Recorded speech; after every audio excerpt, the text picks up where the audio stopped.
and welcome to my channel. My name's Angela and this is Devon Thread Tales. Thank you so much for joining me today. Today I'm sharing with you my Sew Frugal reveal. Now if you watch my video on my plans, you will have seen that I was attempting two skirts. One was going to be in this fabric, a checked fabric, and I was going to be using a pattern that was a semi self-drafted but that somebody had suggested, and that was Alice from the Polka Dot Palace. I'll put a link to the video that I did in here so that you can see that, and I'll also put a link to the skirt that I was hoping to make with this fabric. As you can see, this fabric is still here, completely unmade, so I haven't made that, but I did make my other skirt, which was the self-drafted in a jersey fabric, and I'll just stand up so that you can just see it. Here it is, and I will be putting pictures in and things so that you can see it properly. So I am super pleased with how this skirt has come out. It was really quick, really easy to do. The only thing that took me quite a long time to do was that I didn't think I had enough fabric, and I had a bit of a meltdown moment where I thought, oh my gosh, I've told you guys I'm going to make this skirt and I actually haven't got enough fabric, but it was fine. I resolved it and it was all good. So just so that you know, I had 1.5 meters of this fabric and it was about 150 wide, that's in centimeters. And I have put together a very mini kind of sew along for you so that you can see how I made the skirt, see how I actually drafted the pattern, and it is a pattern that you can draft and make for yourself. It doesn't matter what size you are, you take your own body measurements and you do it for yourself, and it was a lot of fun to do. So I have a little video showing you how to do that, and then I have another video that shows you, if you had a ready-to-wear skirt similar to this, how you would go about copying that. So I've put both of those videos in. Now apologies, I recorded the second video all about copying a ready-to-wear skirt. I videoed it in the wrong format. I've videoed it so it's upright instead of landscape, so I'm so sorry, but I'm just going to have to put it in like that, and they're going to have big black lines down the edge, so sorry about that guys, but it's only a very short little bit of video anyway. But I'll come back to you after you have seen all that. I will make sure to put timestamps in the comments or the description below, so that if you decide that you don't want to watch the tutorial, you can just come back to the bit afterwards. So see you in a moment. So if you're going to be making the self-drafted version, then there's a few measurements that we need to take. I know everybody knows how to measure themselves, but just to be on the safe side, I thought I would just run through it. So the first thing that we're going to do is we're going to measure our waist. And the best thing to do is try to put the tape measure on your smallest part. So when you bend to the side, where your crease is in the side, that is generally where your smallest section of your waist is. And also, if we have it on the smallest section of the waist, that's where the waistband is going to sit most comfortably. In my opinion, and when I'm teaching the ladies that I teach at Make, what I tend to suggest is that we don't look at the tape measure when you're taking the measurement. You just put it on so that it feels comfortable. It doesn't feel like it's digging into you, it doesn't feel too tight, but it also doesn't feel like it's going to fall off. It just feels like it's against your skin comfortably. You then take the tape measure away and take a note of what the measurement is on that. If you don't do that, we are, by looking at the numbers, you do tend to be slightly more influenced to pull the tape measure in tightly. And what we want to do is to make a skirt that is comfortable and fits us nicely and that doesn't feel too uncomfortable. So that's the first measurement that we're going to take. You then need to make sure that you're standing with your legs sort of hip width apart. You don't want them to be too wide and you don't want to be sort of stood like this. You just want to be stood in a really nice comfortable stance, and you're going to take your tape measure and put it around the largest part of your bottom. And again, just make sure that it's not too tight. A good gauge of how tight it should be is that it sits nicely in a horizontal line and the tape measure doesn't fall down, yet it doesn't feel like it's digging into you. Once you've taken that measurement, again, take the tape measure away from your body and jot that number down. We're then going to take another measurement from the line that you've just measured on your waist to the area that you've just measured on your hip, and you're going to measure the distance between the two. So that's a really simple measurement to take, and just jot that down. We then want to take the measurement of the length that we want our skirt. Now, I've shown you the skirt and it's very long. That's how I wanted mine to be, but you might want to make a version of this and have it sort of knee length for the summer, or whatever you want to do. So whatever length you want it, we need to obviously gauge where that is. Now, everybody tends to put the small numbers, the 0, on their waist, and then run the tape measure down their side, which obviously seems to be the correct thing to do. And if you have somebody with you, that's then really easy for somebody to take the measurement and to write that down. But if you're at home on your own, the best thing to do is to turn the tape measure upside down, place the end of the tape measure roughly where you want the skirt to end, and then lay that against your side and put it where your waist line is, and take that measurement. Otherwise, if we do it the other way round and you're on your own, when you take the measurement, if you go to sort of bend down to see what the number is, we're actually then creating a different length because we're bending our body. So the best thing to do is to do it that way round. So now that we've got those measurements, we're then going to transfer that onto our paper. Okay, so now that we've got all of those measurements, I have written down lots of things, and I hope that you can see this. Please do take a screenshot of this if it will help you, and do ask me any questions in the comments as well. But I'm going to go through what all of the measurements mean. Now, I've taken my measurements in centimetres because I wanted to add my seam allowances in centimetres, so it was the easiest way to do it. So my waist measurement is 78.5 centimetres, and because our skirt is only going to be, or skirt pattern is only going to be a quarter of our skirt, I've then divided that by 4, which gave me 19.6.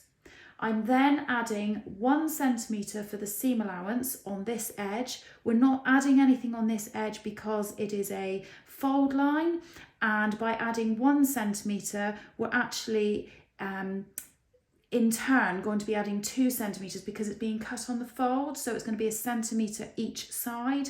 So we're only adding 1 centimetre onto our pattern piece, and that gives me 21.5 centimetres. So that's what I've drawn in here. So this is my waist measurement, this is the calculation, and this is where I've drawn this on my diagram. My hip measurement, I'm going to do the exact same thing. My hip was 99 centimetres, and I've divided that by 4, which gave me 24.75 centimetres, and then I've added 1 centimetre. So that is 25.75 centimetres. Now that's okay if I want my skirt to actually fit me and sort of, you know, be tight against my skin, or, you know, close to my skin, but I want there to be about 10 centimetres of ease around my hips, so it's a little bit looser. So again, I have taken the 10 centimetres and I've divided that by 4, which gives me 2.5 centimetres, and I've added that to my hip measurement so that the skirt doesn't come down tight over my hips. So that gives me 28.25 centimetres, and that's where I've drawn in this measurement here. So my hip, and allowing for some extra ease, is in this measurement here. The waist to hip measurement that we took is here, so I've drawn this line in, and where I've put my hip measurement comes at the end of that 20 centimetres. I've then drawn down the full length to show that it is a 90 centimetre length skirt. And when we actually draw on our pattern pieces, I'm going to be writing that I need to cut 2 on the fold and that it is a 1 centimetre seam allowance. You mustn't forget to draw our waistband in. So our waistband is going to be the same measurement as our measurement for our waist that we calculated earlier. So for me, this is 21.5 centimetres. And then I've starred this rather than putting in an actual measurement, because what you're going to do is you're going to measure the width of your elastic, and that might change depending on what you make. You might want a thin elasticated waist, you might want a thicker elasticated waist. It's really down to taste. But what you're going to do is you're going to take the width of your elastic and you're going to times that by 2, and then you're going to add on 2 centimeters to that width of your waistband. And then what we're going to do on here is we're going to do exactly the same. We're going to cut 2, unfold, and then 1 centimeter seam allowance. So that's how your pattern is going to be. You're now going to transfer that onto your tracing paper, cut that out, and then we'll be ready to cut out the skirt itself. Okay, so I have drawn out my skirt pattern piece, and I just wanted to show you a couple of different alterations that I've done to it.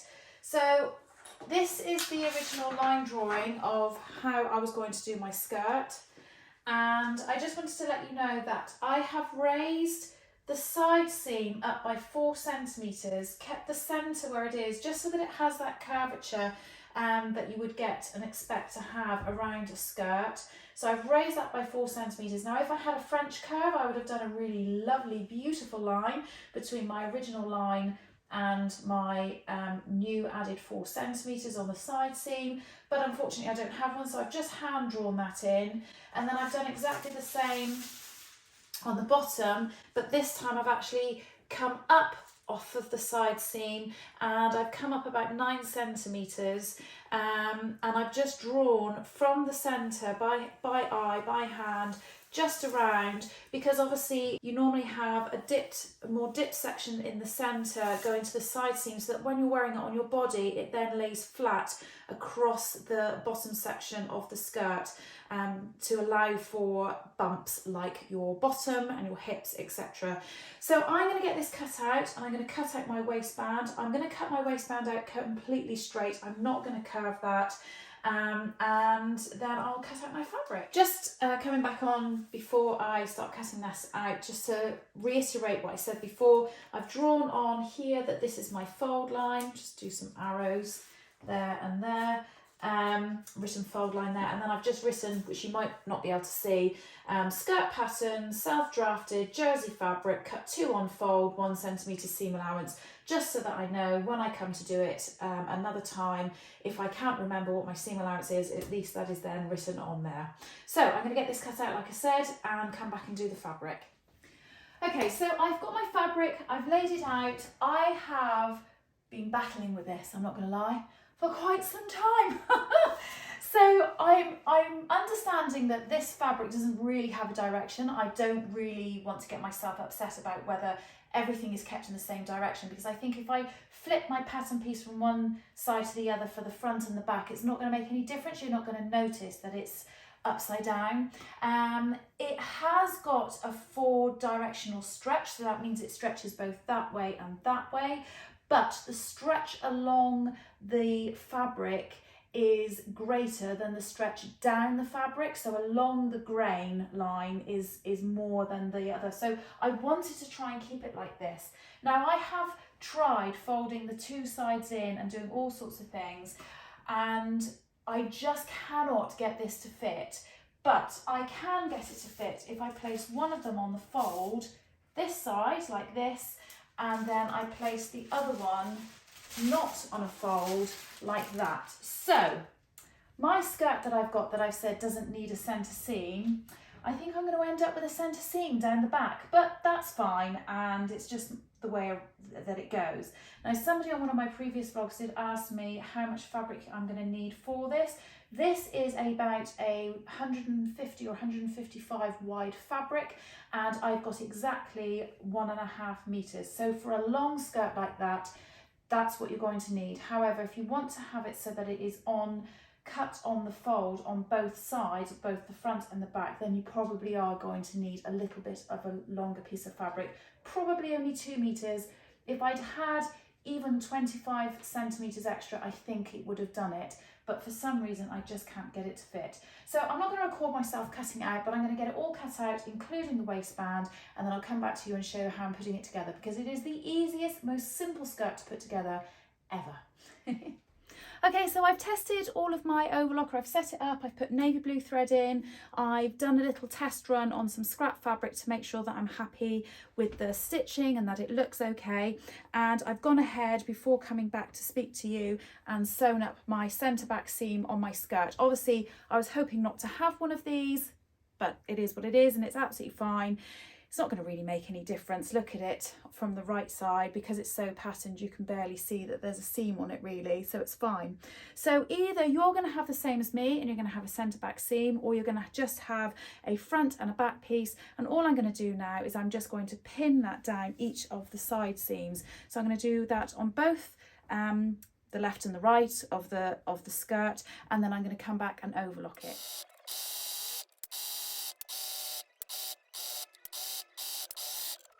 I'm now just going to take my 2 waistband pieces and put them right sides together. I probably won't pin this because it's such a small amount of fabric. And then across the short edge, I'm just going to use that 1 centimetre seam allowance again, just to go down one edge. And then I'm going to flip it around and I'm going to do the other side in exactly the same manner, 1 centimetre seam allowance. So I've gone ahead and I have pressed the waistband in half, so it's just all in place. So this is the waistband and I've pressed it in half, and the other skirt piece, the front and the back, I've just gone over the seams and I've pressed the seams to what is now my back, because there's a centre seam, but you can choose whichever way they go. I have gone ahead and I have wrapped the elastic around my body or around my waist, made sure it is the size that I want it to be, and I have sewn it into place with a zigzag stitch across the elastic and a straight stitch up and down. You can get away with doing a straight stitch up and down because the elastic isn't being pulled that way. The elastic's only ever going to be pulled this way. However, what I will say to that is that I have actually made this so that the elastic is the size of my waist, so it only has to stretch over my hips when I'm getting it on and off. I'm not actually going to be stretching it and having it pulled taut around my waist because I want it to be comfortable. I just wanted it to feel firmer than having a waistband made out of just jersey. If you don't want to make this skirt with a piece of elastic, that's totally fine too. I would take 1 centimetre or 2 out of the size of your waistband, out of the jersey, and just attach the waistband to your skirt without the elastic, and that should give enough pull to create a bit of tension around your waist to keep the skirt up. But I like the sensation of having something a bit more secure, so that's why I'm putting the elastic in. So I've sewn that in a circle, the waistband is in a circle, and I'm now just going to place this inside of the waistband, and I'm going to either pin or clip, whichever you have, the elastic to the top of the fabric so that it sits right up against the edge up here. So I'm going to go ahead and do that all the way around and then come back to you. So I've now got the waistband all sort of pinned together or clipped together with the elastic right up against that folded edge. So that should leave that 1 centimetre seam allowance at the bottom for us to sew and attach it to the skirt. So you're going to take your skirt now, and you're going to have your skirt the right side out. So the right side is facing you, and you're going to place the waistband upside down, and you're going to put the skirt inside of the waistband like that, and you're going to match up the side seams, and you're going to clip or pin that together, and then you're going to pin that or clip it all the way around, ready to sew. Okay, so it's a bit clattery, but I've got all of the elastic waistband attached to the top. Like I say, the waistband is upside down and it's gone over the top of the skirt, which is the right side out. I've still got the clips on the waistband holding the elastic in place so it doesn't shift down. If you feel like you need more, that's absolutely fine. But all I'm going to do now is just whiz over this with my overlocker and just make sure that that waistband and skirt are held in place. So I'll come back and show you when it's done. So the overlocking is all done now. All I have to do is just press that. So I'll press the overlocking stitches down towards the body of the skirt, and I need to just get a darning needle and darn in that last little bit of thread that's hanging out from the overlocker. So you can do all of this on your sewing machine. You don't have to do it on an overlocker. It's just that I have one, so I happen to do it, but it's just as easy to do on the sewing machine. The last thing that is left to do now is to do the hem, and because it is such a wide skirt and it's not going to catch on your legs when you're walking along or anything like that, you're able to just use a cotton thread and use a straight stitch. You don't have to use Maraflex thread or do a zigzag stitch or anything like that, because the stitches shouldn't pop. If it was a tight fitting skirt and it was going to be stretched every time you moved your legs when you're walking, then you would have to do a zigzag stitch, but this will be absolutely fine with a straight stitch. And I'm probably going to put in a little label as well that I got from Little Rosy Cheeks when I was at the show on the weekend, when I bought some labels. So I'm just going to pop that in. It's a nice contrast of colour against the blue, and it will just help me differentiate between the front and the back. So that's my skirt. I hope that you've enjoyed seeing how I have made that. I am just going to very quickly do a very quick video on how to do this if you wanted to literally sew it as replicating a ready-to-wear garment as opposed to creating your own actual pattern piece. So I'm going to show you that. It's a 2-minute video literally just after this, so I hope you enjoy that. But then after that I'll come back to you showing you what it's like wearing it.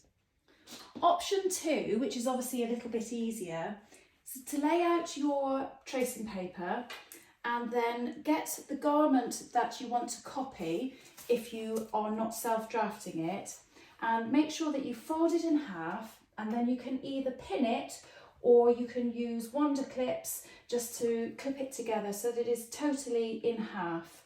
Then what we're going to do is we're going to use to our advantage the straight edge of the tracing paper, or if you haven't got tracing paper, just some actual paper is absolutely fine. And I'm going to lay the folded edge of the skirt right up close to the edge of the paper, so they are literally in line with each other like that. And then very carefully make sure the rest of the skirt is laid out nice and flat. It is a good idea if you are going to copy that you make sure you iron your garment before doing this. So if you want to, just to be absolutely sure so it doesn't move around, you can also just put some weights on your garment so that it doesn't move around, which this has already. So definitely a good idea to weigh it down. And if you're wondering what weights I'm using, I went to a shop and bought these incredibly cheap tins. I think they were £1 for a set of 4 or 5, and then I actually filled them with old nails and things that my husband said that he wasn't using anymore, so they're just nice and weighty. They're not very pretty, but they're very practical. So make sure that your garment is really laid out nicely flat, nice and flat.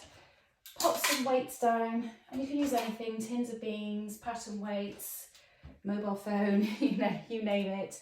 And then what you're going to do is you're going to just move this slightly out of the way, and you're going to mark where the top of the skirt is there, where the top of the skirt is there. And then what you would do, but I'm not going to do because obviously I'm doing my self-drafted version, is I would just very lightly draw a line down here, making sure I then mark very clearly where the end point is and draw along this bottom edge. I would then just remove the garment and I would straighten that line up, and then I would decide what I want my seam allowance to be. So if I'm going to be doing a 1 centimetre seam allowance, I would then add an additional 1 centimetre onto that line all the way down. I probably would then do something along the lines of 2 centimetres for a hem, so I can have a double folded hem or something like that. And I would make sure that I have a 1 centimetre seam allowance along the top edge as well. Obviously we do not want a seam allowance added on this centre edge because that is going to be our centre fold. In my opinion, it's a really good idea to make sure you mark that on a piece of paper that is your centre fold, so there is no confusion when laying your pattern piece down. And I also would recommend that you write on here, cut 2 on the fold, and write down what your seam allowance is, because let's just say, for instance, you decided to make this again a few months later. It's a really good idea to make sure that seam allowance is on there so that you don't have to guess or make a mistake in the future. So that's going to be your main skirt piece, but we then need to make sure that we do the same for our waistband. So you're going to then again lay this down with the waistband flat against the edge of the fabric. Let's bring this down a bit further so it'll be like this. And you're going to mark on your paper where the edge of your waistband is. You're going to then add your seam allowance to it. So let's say, for example, 1 centimetre. And then, so you're going to draw along this line. And then from that line, so let's just say, for example, this is where we've drawn our line, if we've used this edge, say. If we want our waistband to be the same thickness as this, and in this case this is 1 1/4 inches, we would double that, so I'd make it 2 1/2 inches, and then I would add onto that whatever our seam allowance is going to be, so that when we sew it all together, obviously we're not losing any of that space with our waistband. So you would add 2 amounts of seam allowance, because obviously this is going to be folded over, so the top half is going to need a seam allowance and the bottom half is going to need a seam allowance. I hope that is okay and I've explained that okay. Obviously I'm concentrating more on the self-drafted version of this skirt, but if you did want to just copy a garment, that is the best way to do it. So I hope that's really helped any of you that's decided to do that. So as you can see, it is such a simple skirt to put together and I really enjoy doing it. I'm really pleased with the colours of this skirt. I'm glad that I've used this fabric. Originally I bought this fabric to make an Estelle dress, but I knew that I didn't have enough fabric, so I'm really pleased that I've now made use of it and it's got it out of my stash, which is great. Now I just wanted to talk to you very quickly, because I didn't mention this on the video, but this is the piece of paper where I was showing you how, oh sorry, the light's shining through and there's old letterhead paper on the back, showing you how to actually draft the skirt. Now obviously you can see from this that I've made this skirt very A-line, but you can use this format and this way of drafting your own pattern to make a straight skirt, a slightly pencil skirt so it comes in. You can do it short, you can do it long, you can basically do it however you want, and I think that this is a really good basis for being able to create any type of skirt and any style of skirt in a very simple way. And I have done all of the sewing on my overlocker except for the hem, which I have literally, I'm going to show you, I've done it by overlocking the edge of the fabric and then I've literally stitched it together with a straight stitch with just an ordinary cotton thread or a polyester thread. So it's not a special stitch or anything like that, but because the bottom of the skirt is so large and flowy, the stitches aren't going to pull, they're not going to rip open or anything like that. So I knew I was really safe in doing that. Now I don't think that there's any other information that I've missed out, but I am going to put full instructions in the description below. So I hope that that does help. But if I have by chance forgotten anything or there's any information that you're unsure of, please do just pop a comment in the comments below and ask me a question. It's not a problem. Or you can always go over to my Instagram account, which again I'll link down below, and you can message me there. Now I'm not very good at messaging back, and I actually realised I had weeks and weeks and weeks, if not months worth of messages that I hadn't replied to on Instagram. But now I'm a little bit more aware of that, I will be checking them. So either or is absolutely fine, but it'd be really good to hear from you, and please do let me know if you have joined up with Sew Frugal. Have you managed to get a free pattern? Have you self-drafted a pattern? What did you do? Or what inspiration did you take? Did you have a favourite of all of the different pattern inspiration ideas that were out there? Do let me know. Anyway, I'm going to love you and leave you there. Hopefully this is a short video and I will catch up with you soon. You take care. Bye.